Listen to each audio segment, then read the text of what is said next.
Welcome to this predicted paper from onmaths. This paper represents the best guess for the upcoming exams. Please use this paper in addition to your other revision.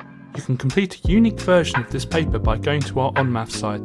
Onmaths is full of free content to help you prepare for your exams, such as topic-based papers, demon questions, and mini mocks. If you like what we do, please consider subscribing.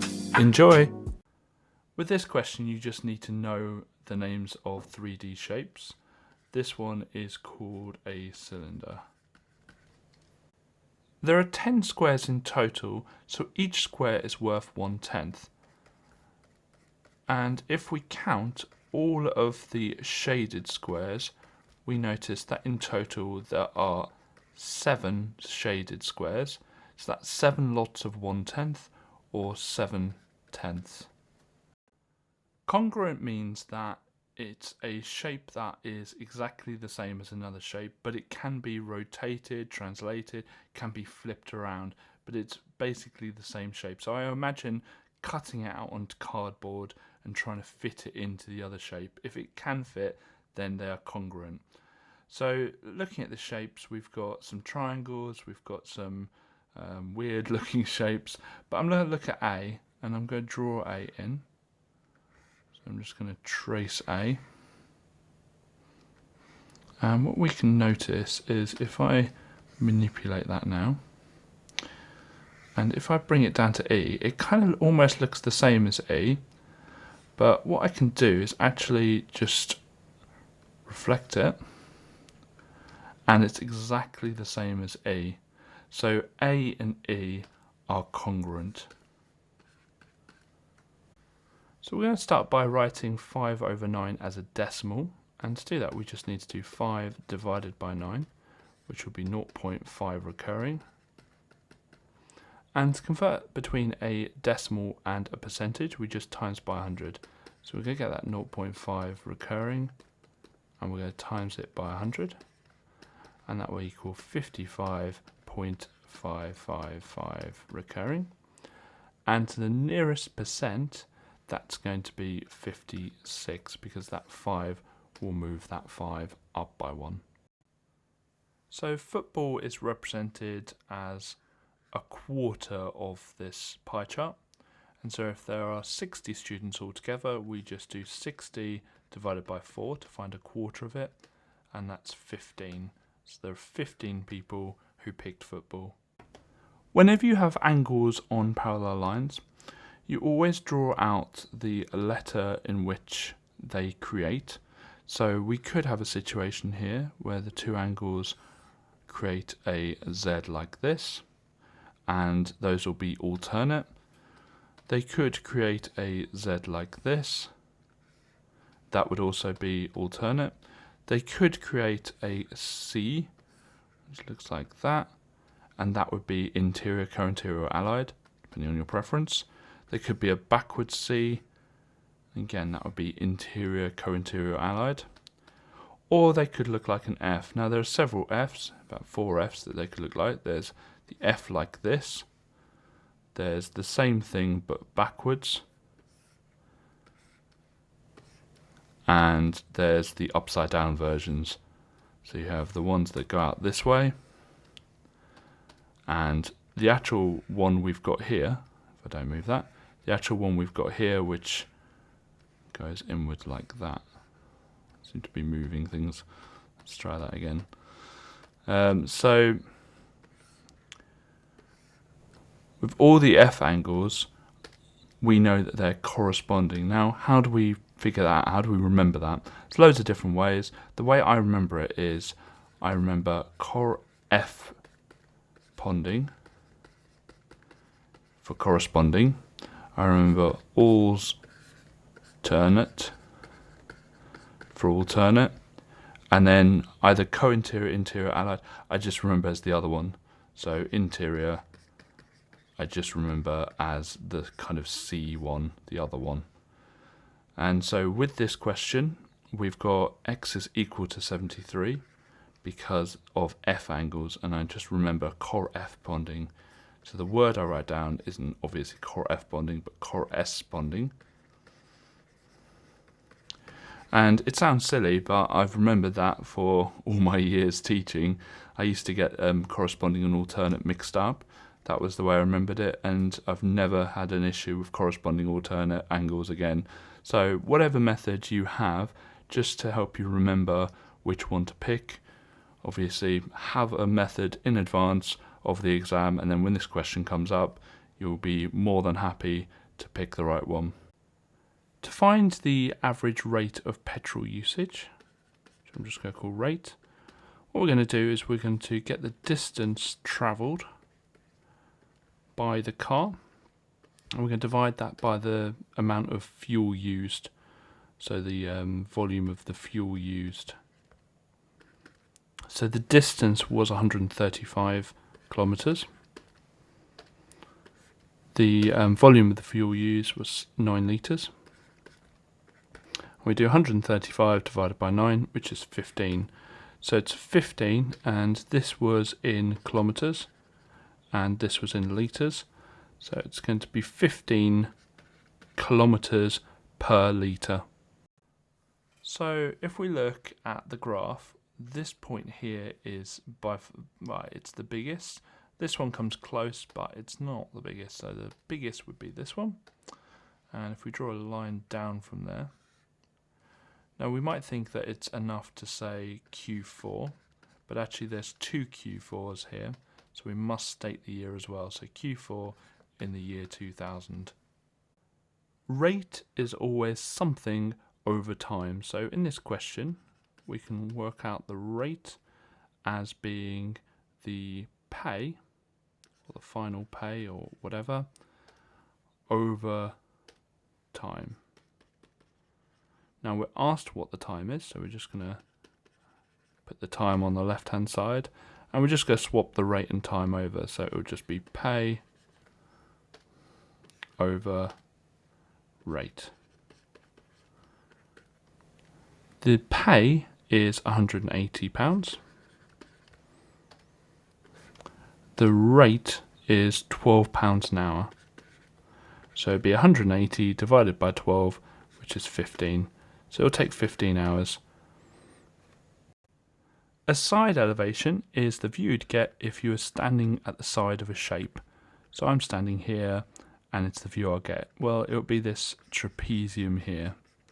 And to know which side is the side and which one's the front, well, the front is always going to be labelled.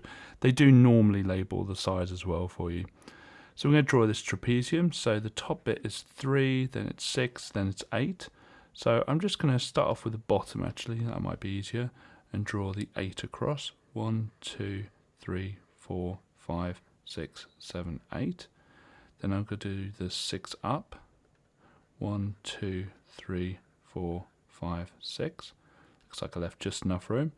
Then I'm going to do the 3 across. 1, 2, 3. And then all I need to do is just join up the start and the finish to complete the trapezium. We're going to first of all have to convert these both into the same unit. So we've got minutes and hours. That's not going to help us much.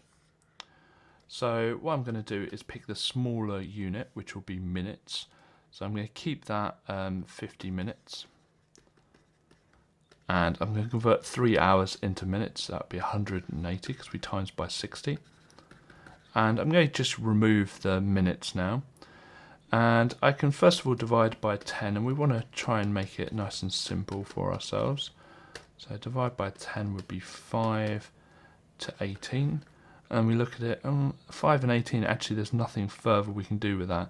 So the ratio would be 5 to 18. With these questions, we've just got to go around and fill in what we can.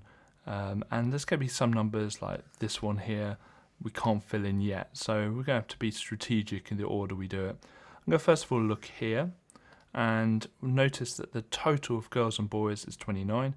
The total of the boys is 18. So take away the 18 from 29 and we get 11. Next one I'm going to fill out is this one.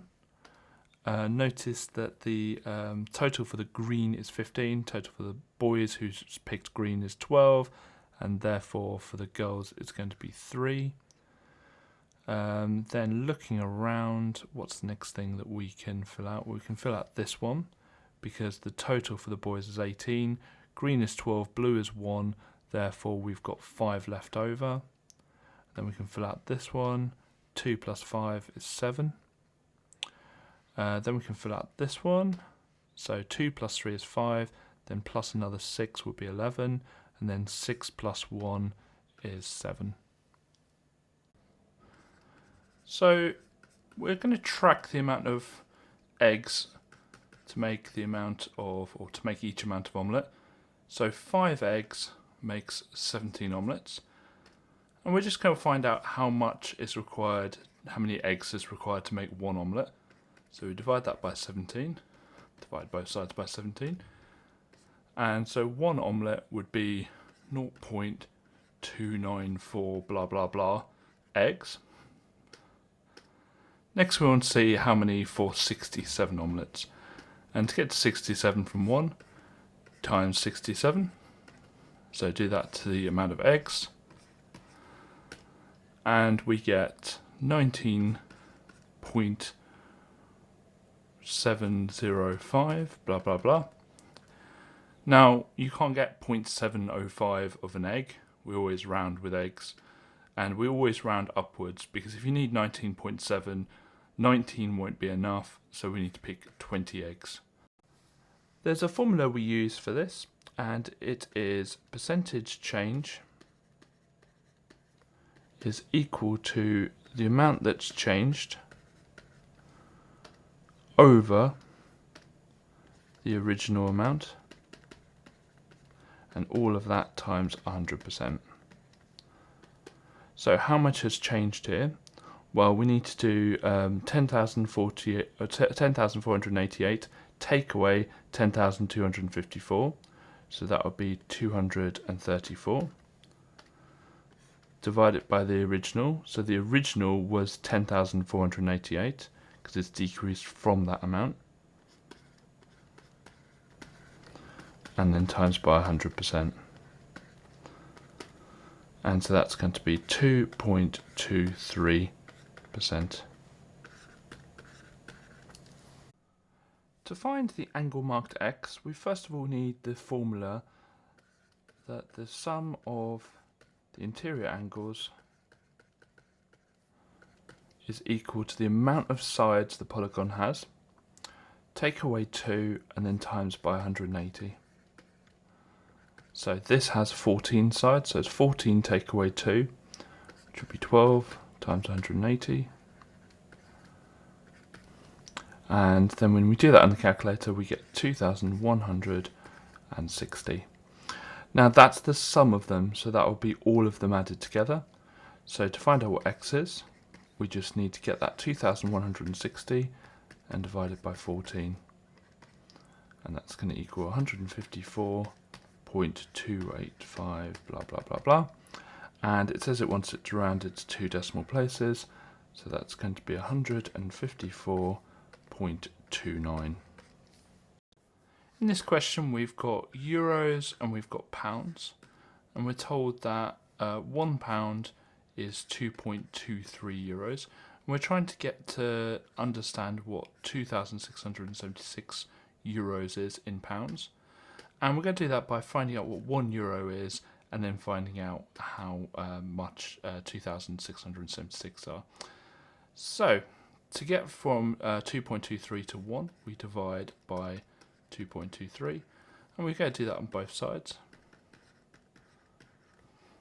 And when we do that, we get 0.448 blah blah blah. And then to get from 1 to 2,676, we go times by 2,676 on both sides.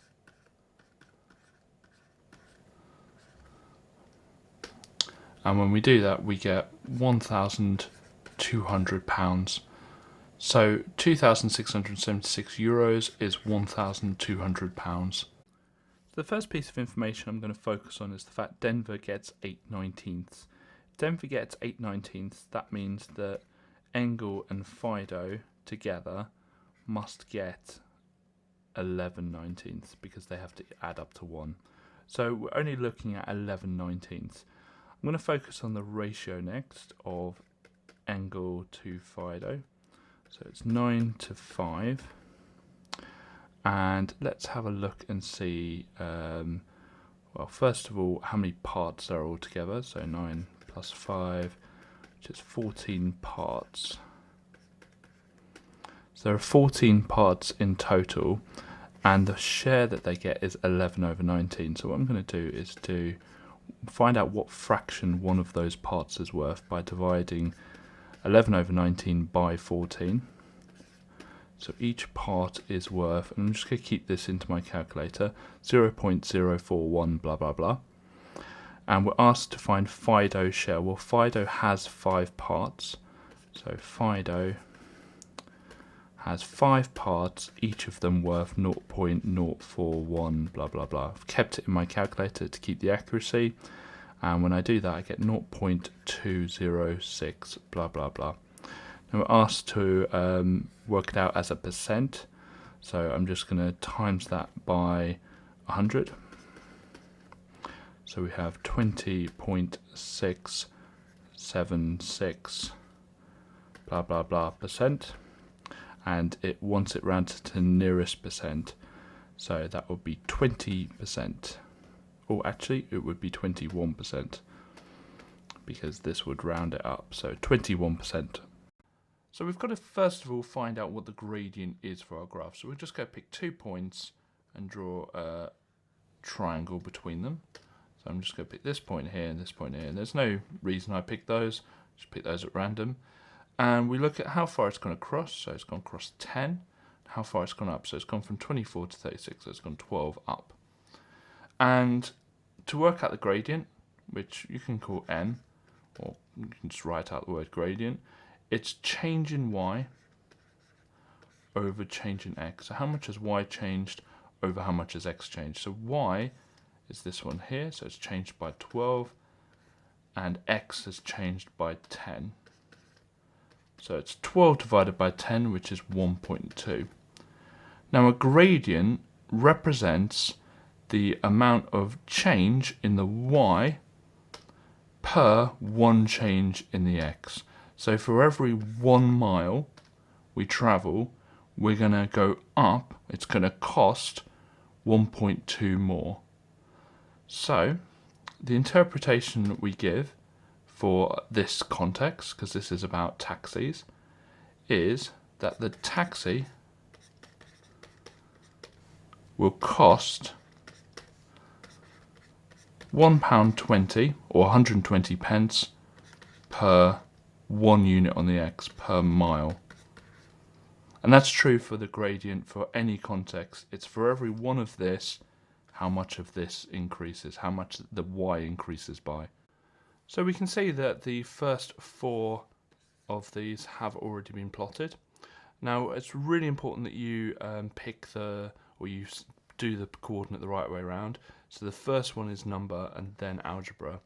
So we're looking at this coordinate here. We're 18 on number, which would be here, and then 14 on algebra, which would be this point here. 12 on both, so 12 and 12 would be here, and then 21 and 17. So 21 and 17 would be roughly there. So when asked to describe a relationship, I always start off the sentence as the amount of, and I pick this one here, the X one, red sweets increase the amount of, and then I pick this one here, green sweets, and this is the only word here that changes. So what we do is we look at what happens as we're going to the right, as red sweets increase, what's happening to the green sweets. Well, the green sweets start really high and then slowly are going down and down. So the word here is decrease. Obviously the other option is that they increase. An increase would be if they ended up making this kind of correlation here. So to make estimates from a scatter graph, we've got to first of all draw a line of best fit, which would be something like this. And what we'll do is to find estimate of test score B, given the fact they got 25 on test A, means that we would draw a line up from test A at 25, should be here, and then across, and that's how we'd make the estimate. But look at where that is hitting our line of best fit. It's hitting it here. What do you notice about this position here? Well, all of our data is down here. We don't know whether this trend continues up at this point here. We have no idea. For instance, if you were to plot a scatter graph of height against age, we would see it would increase like that, but that line doesn't continue on forever. Like, you're not a 10-foot giant at the age of 30. You do slowly stop growing, and so we don't know whether the trend continues. So we call this extrapolation. So we say that the data has been extrapolated. And what that means is it is probably not accurate. So when you have the data outside the range of the data, when you have a prediction, outside the range of the data, we say it's probably not accurate. If it was inside the data, we would say it's interpolated, and that's actually quite accurate. When something is squared, you times it by itself. So another way of writing this is 6x to the power of 7 times 6x to the power of 7. The 6's can go together, and the x to the power of 7's can go together. And 6 times 6 is 36. And x to the power of 7 times x to the power of 7. When you times powers, you add them. So 7 plus 7 is 14. Something else you could have done is just squared the 6 to make 36. And one of the rules is that if you have a power on the inside of a bracket and a power on the outside of the bracket, you multiply them. So 7 times 2 is 14. To work out the mass, we will need to find the density and the volume. Density is given to us in the question, but volume isn't. So we need to work out what the volume of this cuboid is. So the volume is just the 33 times the 7 times the 22. So that would be 5,082, and that would be centimeters cubed. And we need to write down the formula for density. So density is the mass divided by the volume.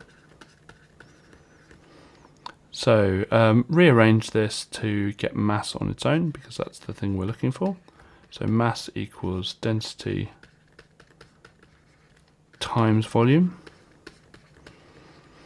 Density is given to us in the question as 2.1 grams per centimeters cubed. Times that by the 5,082 for the volume, and we get the answer of 10,672. And then that will give us grams, because our density is in grams, so that is grams, but the answer is asking for kilograms. So to convert that to kilograms, we just divide by 1,000, and we get 10.672. Then we need to round that to 2 decimal places, and so that would be 10.67 kilograms. I'm just going to write the question out, so we've got a little bit bigger writing to play with here. And it doesn't actually matter which method you expand these brackets with. I'm going to use Smiles and Rainbows, so we multiply the 8 by the 10x, which will make 80x, and multiply the 8 by the 4, which will make 32.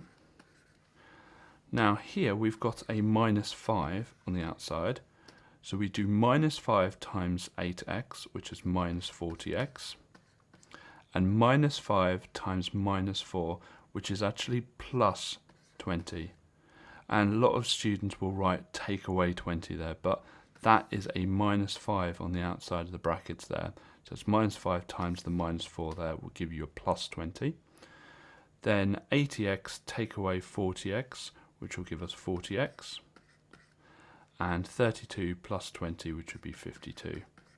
So our answer would be 40x plus 52. So factorise means to put it into a bracket, and it looks like it's a quadratic here, but it's actually just a linear factorising because we don't have a number term. So we're going to just use one bracket for this. And looking at these terms, I'm going to focus first on the numbers. So 20 and 30, I can divide both of those by 10, and that will leave 2 and 3. So that's the numbers done. Next I'm looking at the t terms. So we've got t squared there and a t there. So we can divide out a t, but that will leave a t on the first term. And finally I'm going to look at the u, and there's just a u on both of them I can factorise out, and actually that just leaves nothing on the inside of the bracket. Now always when you do this, expand the bracket to check if you've made any mistakes. So I'm going to do smiles and rainbows. There's loads of different methods. So 10 times 2 is 20, t times t is t squared, and then the u, plus 10 times 3 is 30, times t times u. So we know we've got the right answer. So our answer is 10tu brackets 2t plus 3. So we're going to start just by writing this out. So m equals 7 brackets x minus 10. And we're going to put our solving lines in. I'm going to start by expanding the brackets. And we don't need to. We could divide both sides by 7, but I think this is a bit easier. And we're going to subtract, or we're going to add 7t to both sides. So we're trying to get x as the subject. So we're trying to get x on its own. And we're next going to divide both sides by 7. So we have m plus 7t, all of that over 7 equals x. So x equals m plus 7t over 7. The important thing when choosing a sample is that everyone has an equal chance of being picked. So if you look at method 1, picking the first 30 students who enter the school is going to have a bias because there might be a difference in the type of person who arrives early to school to the type of person who might arrive later. If we select a class in the school, then they're generally all going to be the same age. So if it's a year 7 class or a year 11 class, they're all going to be the same age. It might seem that it's fair that picking the first 30 students alphabetically, so A to F or whatever, again that's not fair because the people at the end of the register don't have an equal chance of being picked. So you need to make sure everyone in your population has an equal chance of being picked. So picking 30 students out of a hat containing all the students' names in is definitely the fairest way of picking a sample from this list. So we know that the exterior angle is equal to 360 divided by the amount of sides, which we can just call n. And something you can do is actually just swap these two things around. And we can say that the n, the amount of sides, is 360 divided by the exterior angle for a regular polygon. So we just do 360 divided by 5, and that gives us 72. So here we're asked to factorise a quadratic, and we know it's a quadratic because it's got an x squared term, an x term, and a number term. And what we're going to do is we're going to be, first of all, putting two sets of brackets down with an x at the start of each. And what we're trying to find is what number goes here and what number goes here. So we're going to start by looking at this minus 45. And it's a special number because we're looking for two numbers that multiply together to make that minus 45. We're also going to look at this plus 12 here because we're looking for two numbers that add together to make that 12. So what we can do is write out the factors of minus 45. And so that's going to be minus 1 and 45, minus 3 and 15, minus 5 and 9, and then the same but the other way around. So 1 and minus 45, 3 and minus 15, and 5 and minus 9. Remember, we're looking for them to add together to make 12. So we look down the list here, which ones add together to make 12. This one here, minus 3 plus 15 is 12. So our answers will be minus 3 and plus 15, or the other way around. When working out if two triangles are congruent, which means they're the same, you can either have RHS, which is a right angle hypotenuse side. You can have three sides that are the same. You can have two angles then a side, or an angle then a side then an angle, or you can have a side then an angle then a side. In this question we have a right angle. We only have two sides, so we can cross this one out. And if you look, that the two sides are next to each other then the angle, so it's ASS or SSA. So these don't really fit. But the angle is a right angle, so we've got a right angle on both of them. We have the hypotenuse, and we have a different side that are all equal. So the proof here is RHS. So I'm going to write out the equation again just to give us a bit more space. And the rule we have here is, if we have an x on both sides, which we do in here, we pick the smallest one to get rid of. So we've got a 12x and a 7x, and so the smaller number, or the smaller x, would be the 7x. So we're going to get rid of that first. So we've got our lines in, and we're going to take away 7x both sides. And so 12x take away 7x is 5x. And the 7x is gone, so it's just equals to 46. Then we've got the minus 4 to get rid of, so we're going to add 4 both sides.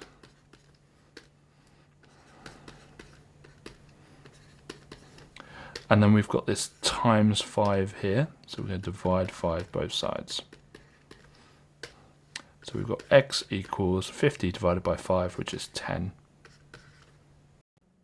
So 7 times 10 to the power 4 is going to be 7, and it's going to be 70,000.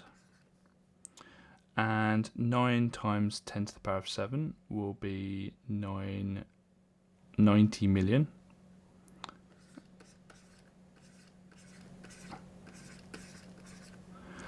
And so when you add them together,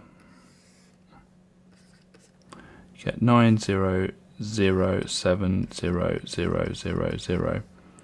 Now, if you have access to a calculator, if this is on the calculator paper, then you can just type it into your calculator. Some people think there's a quick way of doing this, like adding the 7 and the 9. There isn't. You've just got to work out what this number is, work out what this number is, and add them together.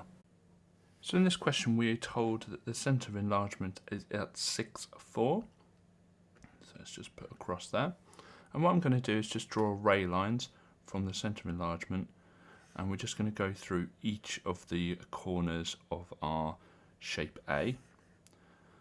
And we're going to just check whether it goes through the corner of shape B, which it does on this one.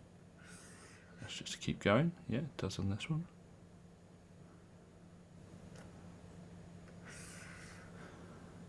But it does not on this one.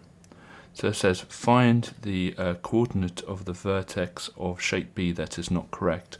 So the coordinate is this one here, and so that would be -4, 1. So first thing to realise is that the formula for a volume of a cylinder is pi r squared h. So what we need to do first of all is work out the volume of the water butt that James currently has. So we're going to do the volume equals pi times the radius, which is 89 squared, times the height, which is 189.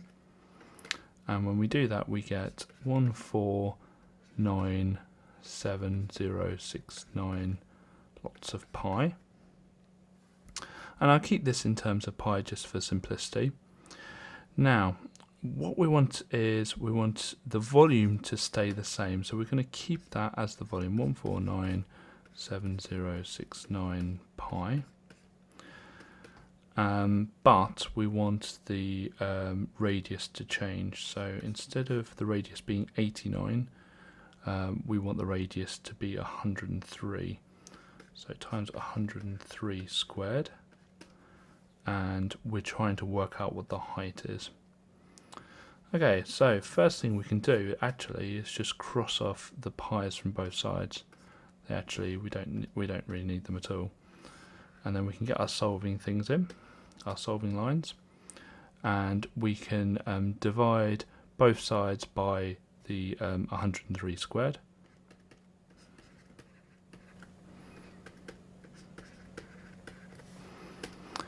And on the left hand side we get 141.113 blah blah blah, and on the right hand side we get h. So the height will be 141.113. It says it wants it to 2 decimal places, so that will be 141.11. To find the error interval, I start by just drawing a number line, and we're going to put the number in, so 50.14. And we're going to think to ourselves, well, what would the next number down and the next number up be? Well, it's the nearest hundredth of a gram, so the next number down would be 50.13, and the next number up would be 50.15. Then to find the lower bound and the upper bound, or the highest and lowest it could be, we just find the halfway points between those two. And so the halfway point here is 50.135, and the halfway point here would be 50.145. So the lowest it could be is 50.135, the highest it can be is 50.145, and it asks us to use W for the weight, and we're going to show this with inequalities.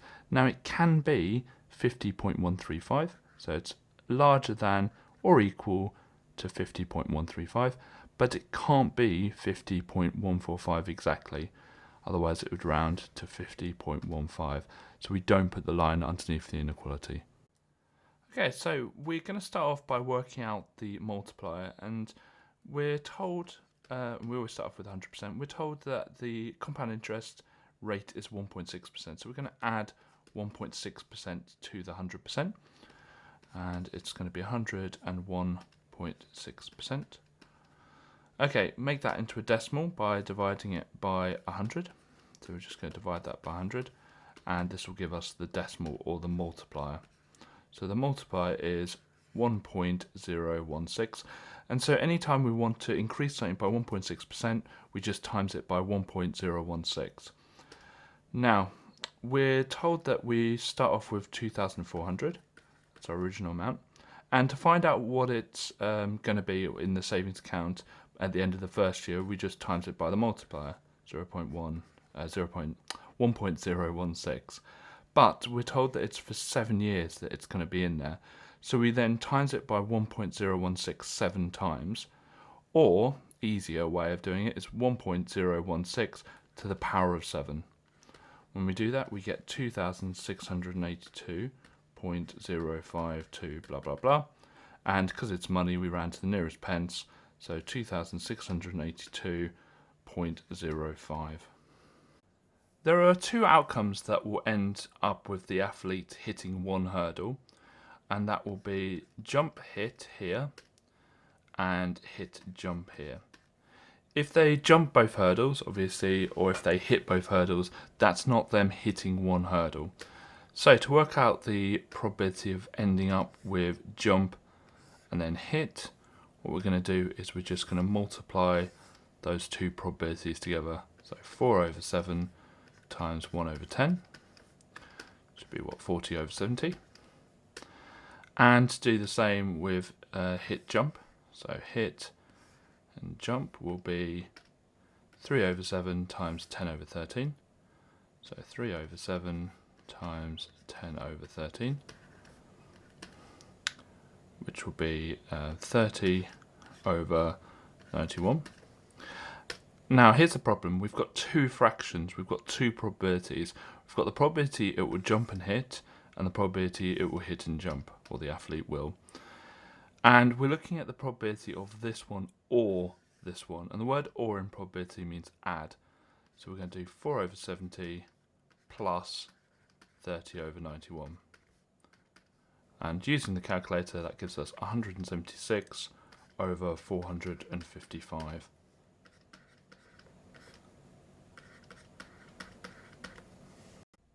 I'm going to do just a quick multiplication grid. And what I'm going to do is I'm going to put the 2x plus 3 at the top, so 2x and then plus 3, and then 3x minus 11 down the side. Multiply them out, 3 times 2 is 6, so that'd be 6x squared, 3 times 3 is 9, so that'd be 9x.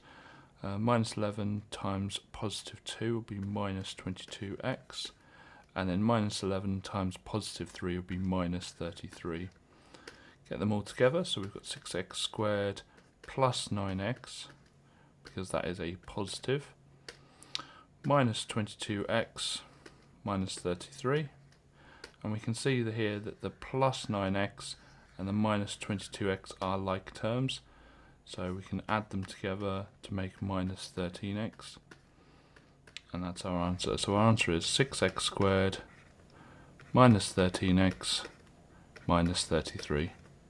So we're asked to find the bearing of Freetown from Gamley, so that is this angle here.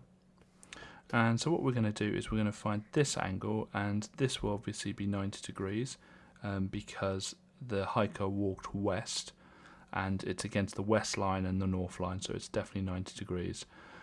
So we can work out what the bearing is if we know that angle inside the triangle.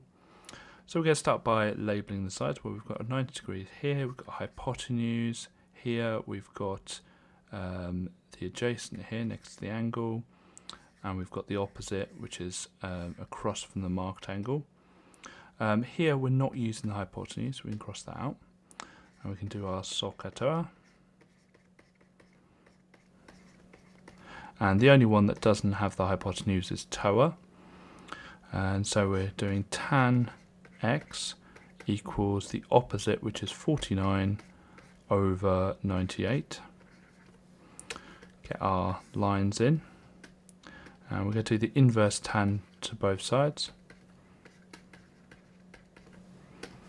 So we get x equals, and we do inverse tan, which is 26.565, blah blah blah.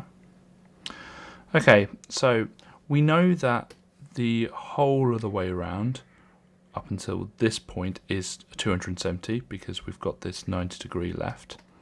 So what I'm going to do now is we're just going to work out the bearing. So bearing, we're just going to do 270, take away the 26.565, blah blah blah, and that gives us 243.434, blah blah blah. It says it wants it to the nearest whole number, so that's going to be 243. So here we're asked for a minus b. So in our vector we're going to do a, which at the top is 5, take away b, which at the top is 4. And we're going to do the same with the bottom, so we're going to take away the minus 2, take away the 7. 5 take away 4 is going to be 1. Minus 2 minus 7 is going to be minus 9. So our vector will be 1 at the top and minus 9 at the bottom. To find the perimeter of this sector, we've got to first of all find out the length of the arc, which will be this part here. And the formula for arc length is, first of all, we find out the fraction of the circle we have. So we put the angle over 360, and that will tell us the fraction of the circle that the sector is. And then all we do is we times that by the circumference, which is pi d. And so that's going to be 49 over 360 times pi times, and the diameter would be twice the radius. The radius is 7, so it would be times 14. When we do all of that, we get 5.986, blah, blah, blah. But that is not the perimeter yet. Perimeter needs to include, get the right ones, needs to include these parts here. So the perimeter will be the 5.986 plus a radius plus another radius. And when we do that, we get 19.986, blah, blah, blah. And we want to round it to 2 decimal places, so that will be 19.99 centimetres. You can complete a unique version of this paper by going to our onmaths site. onmaths is full of free content to help you prepare for your exams, such as topic-based papers, demon questions, and mini mocks. If you like what we do, please consider subscribing.